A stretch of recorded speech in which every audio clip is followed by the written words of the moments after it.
जब भी कोई व्यक्ति गौतम बुद्ध के संघ में शामिल होता था तो सबसे पहले शांत रहने के लिए कहते थे। ध्यान की अवस्था में जाने से पहले कुछ भिक्षु को शांत रहना सिखाया जाता था। आज के दौर में हर तरफ शोर ही शोर है। इसकी वजह से दिमाग में तनाव पैदा होना लाजमी है। ऐसे में अगर आप हर रोज कुछ देर मौन रहने का अभ्यास करते हैं तो इससे आपके तनाव पैदा होने वाले हार्मोन का लेवल में कमी आती है। इससे आपका दिमाग शांत होता है, गुस्सा नियंत्रित रहता है और तनाव बढ़ाने वाले हार्मोन का लेवल घटता है।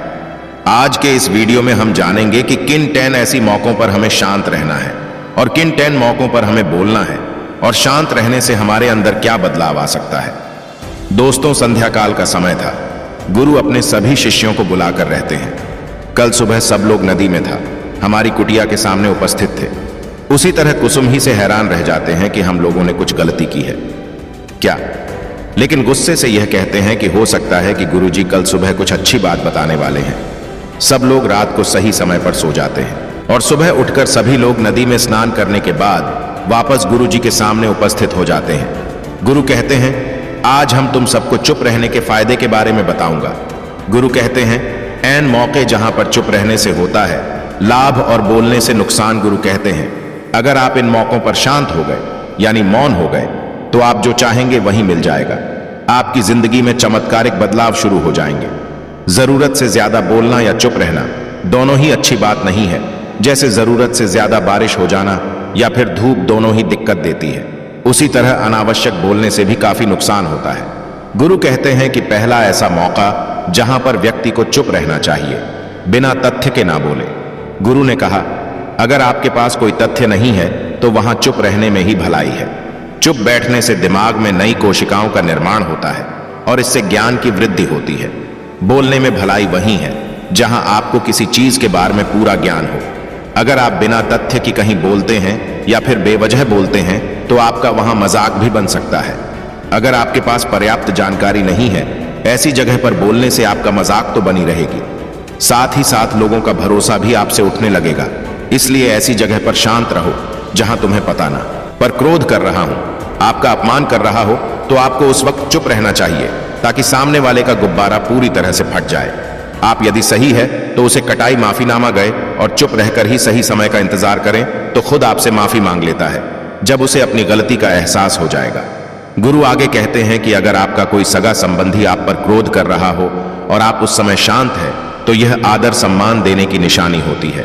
इससे न कोई छोटा होता है और ना ही बात। अगर आपको क्रोध आ रहा है तो आप या तो वहां से किसी का अनादर किए बिना चले जाएं या फिर चुप रहे। क्रोध करने से आपके रिश्ते खराब होंगे। क्रोध करने से हमेशा क्रोध करने वाले व्यक्ति का ही बुरा होता है। गुरु आगे कहते हैं कि एक बार की बात है, एक सांप जंगल से भागते हुए किसी राजा के घर में पहुंच गया। लोगों ने छेड़खानी की तो बहुत ही गुस्सा हो गया, जिससे घर में जो तलवार पड़ी हुई थी उसी को लपेटकर कसने लगा और धीरे धीरे उसका पूरा शरीर कट गया। ठीक उसी प्रकार हमारा गुस्सा भी हमारे शरीर को तलवार की भांति काटता रहता है। गुस्सा ध्यान से खत्म होता है। प्रतिदिन अगर आप ध्यान की मुद्रा में बैठे हैं तो आपका गुस्सा आपके नियंत्रण में रहेगा। गुरु आगे कहते हैं कि यह तरीका है कि आप प्रतिदिन ध्यान का अभ्यास करें। इससे आपके शरीर में जो हार्मोन्स गुस्से को बढ़ावा देते हैं वह सब तुम्हारे नियंत्रण में रहेंगे, जिससे शरीर गुस्से पर आसानी तुम्हारा से काबू पा लेगा।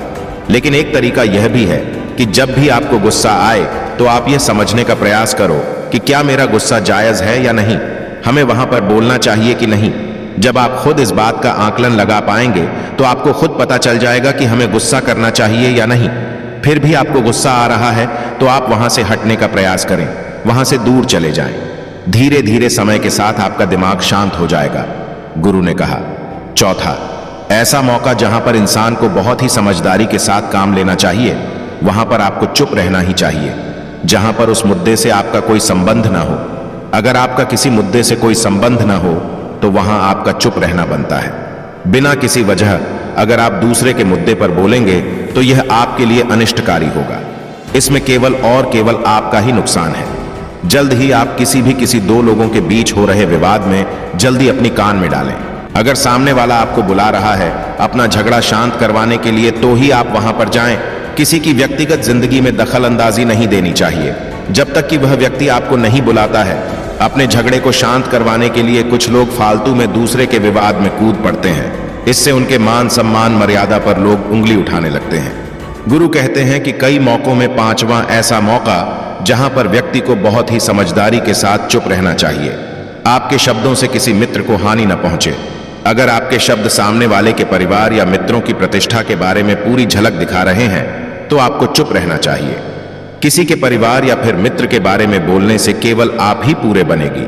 जो चीज आसानी से खत्म की जा सकती है उसे अपने शब्दों से बड़ा ना करें। बिना चिल्लाए बात करने का प्रयास करते रहना चाहिए। अगर आप बिना चिल्लाए कोई बात नहीं कह सकते हैं तो आपका चुप रहने में ही भलाई है। किसी पर चिल्लाने से आपके व्यवहार के बारे में पता चलता है। ज्यादा बोलने से चीजें हमेशा खराब होती है। कई बार कुछ रिश्ते ज्यादा तेज बोलने की वजह से टूट जाते हैं, इसलिए अपनी आवाज में मीठापन लाए। आपके शब्दों से आपके दोस्त को हानि नहीं पहुंचनी चाहिए। कभी कभी दोस्तों के जब हम मजाक है तो रहे कि आपके शब्दों से किसी का अनादर न कोई मजाक को भी हमेशा शब्दों के मायने में ही रखें। जहां किसी को शब्दों से चोट लगे वहां चुप हो जाएगा। ज्यादा बोलने से हमेशा नुकसान होता है। किसी और की प्रतिष्ठा को अपने शब्दों के माध्यम से उसे हानि नहीं पहुंचानी चाहिए। यदि आपके शब्दों से किसी और की प्रतिष्ठा को ठेस पहुंच रही है तो वहां आपको चुप हो जाना चाहिए। जब कोई व्यक्ति आपके सामने नहीं है तो आप उस व्यक्ति के बारे में बुरे शब्द किसी तीसरे व्यक्ति के सामने न भूलें। गुरु कहते हैं छठा मौका जहां पर व्यक्ति को चुप रहना चाहिए जब कोई कर रहा हो किसी की बुराई। जब कोई आदमी आपके सामने किसी तीसरे आदमी की बुराई कर रहा हो तब तुम्हें चुप रहकर पर सुनना चाहिए। अपनी राय व्यक्त नहीं करना चाहिए, क्योंकि जो आज आपके सामने किसी तीसरे की बुराई कर रहा है कल किसी और के सामने आपकी बुराई नहीं कर सकता है। यदि आपने कुछ कहा है तो नीति शास्त्र के अनुसार जो अपने मुंह को बंद रखा है और बुद्धि से काम करता है वही इंसान समझदार होता है। बिना जरूरत के बोलना, इसी के बारे में किसी के बीच में बोलना या गलत बात है। कभी कभी हमारे लिए बुद्धिमानी इसी में होती है कि हमें अपना मुंह ऐसी जगह पर नहीं खोलना चाहिए। गुरु आगे कहते हैं कि 10 मौकों में 7वां ऐसा मौका जहां पर व्यक्ति को चुप रहना चाहिए जब कोई नहीं समझे। आपकी भावना, यदि आपको लग रहा है कि कोई व्यक्ति आपकी भावना, दुख या परेशानी को शब्दों में नहीं समझ रहा है, यदि आपको लग रहा है कि सामने वाला व्यक्ति आपकी भावना या तो खुद को या आपकी जो परेशानी है उसको वह समझ नहीं पा रहा है, यह समझने का प्रयास ही नहीं कर रहा है, या वह आपको ध्यान से सुन ही नहीं पा रहा है, तो ऐसे व्यक्ति के सामने आप चुप ही रहे, क्योंकि ऐसे लोगों को आपकी भावना या दुख से कोई मतलब नहीं होता है। ऐसे लोगों को ताज बताकर आप पछताएंगे ही बाद में। इसलिए हर किसी को अपने मन की बात नहीं बतानी चाहिए। अगर आपको लग रहा है कि सामने वाला आपकी बात को नहीं समझ पा रहा है, आपकी भावनाओं को नहीं समझ पा रहा है, तो वहां पर आपको नहीं बोलना चाहिए, क्योंकि आज में आपका मजाक ही बन जाएगा। जब आपको लगने लगे कि सामने वाला आपकी भावनाओं को ठीक तरीके से समझ रहा है, आप जो कह रहे हैं वह ठीक से सुन रहा है, तभी आप उसे अपनी बात कहें। गुरु कहते हैं कि 8वां मौका जहां पर आपको चुप रहना चाहिए जब कोई इंसान अपना दुख व्यक्त करें। यदि कोई इंसान अपने दुख या परेशानी को आपको बता रहा है तो इसका मतलब यह है कि वह आपको अपना समझ रहा है। ऐसे में तुरंत ही उसे समाधान बताने के बजाय चुप रहकर उसके दुख या समस्या को सुने। उसके दुख या समस्या को किसी और को न बताएं। इसलिए नहीं बता रहा है कि उसकी समस्याओं का समाधान कर देंगे, बल्कि इसलिए भी बता रहा है कि सामने वाला उसकी बात को समझ रहा है। कई बार बताने से दुख कम हो जाते हैं। आपको अपना दुख इसलिए बता रहा होगा कि उसे लग रहा है कि आप उसकी बात को समझ रहे हैं। दुख बांटने से कम हो जाता है। इसलिए जब कोई व्यक्ति अपना दुख आपसे व्यक्त करें तो आप चुप मारकर उसकी बात को बहुत ही ध्यान से सुनें, ताकि उसके दुख कम हो जाएगा, उसके मन का बोझ हल्का हो जाए, क्योंकि उसके मन में जो भी बातें थीं वह आपको सब बता दिया। गुरु आगे कहते हैं कि इन जगहों में 9 ही ऐसी जगह जहां पर आपको चुप रहना चाहिए। जहां पर दुष्ट प्रकृति के लोग रह रहे हो और गाली गलौज कर रहे हो तो आप वहां पर मत जाइए। ऐसी जगहों से आप चुपचाप निकल जाएं, अर्थात अपनी प्रतिक्रिया दी है बिना आप वहां से चले जाएं, क्योंकि जिसकी जुबान खराब होती है, जो दुष्ट प्रकृति के लोग होते हैं, उनको आप ऐसे समय में नहीं समझा सकते हैं जब उनका दिमाग पूरी तरह से शांत हो जाए, तभी वह आपकी बात सुनेंगे। इसलिए जहां पर दुष्ट प्रकृति के लोगों आपकी बात को न मानते हो और न ही सुनते हो तो आपको वहां पर नहीं बोलना चाहिए। गुरु कहते हैं कि 3 माह ऐसा मौका जहां पर आपको शांत हो जाना चाहिए। अपनी सफलता का राज हर किसी को न बताएं। कई बार होता है कि कुछ लोग जो सफलता को बहुत ही जल्दी अर्जित कर लेते हैं, हर जगह अपनी सफलता का ढिंढोरा पीटने लगते हैं। ऐसे में क्या होता है कि कई लोग आपकी सफलता से खुश नहीं होते हैं। अगर आप अपनी सफलता का जबरदस्ती लोगों में ढिंढोरा पिटवा रहे हैं तो लोगों की नकारात्मक ऊर्जा आपको प्रभावित कर सकती है। जब आप सफल होंगे तो सबको पता चल जाएगा कि आप सफल हो गए हैं। ढिंढोरा पीटने से नुकसान आपका ही होगा। इतना कहकर गुरु ने कहा, शिष्यों, आज के लिए बस इतना ही। अगर तुम सब मेरी इन बातों को अपने जीवन में अपना लेते हो तो तुम सब काफी हद तक परेशानियों से बचे रहोगे।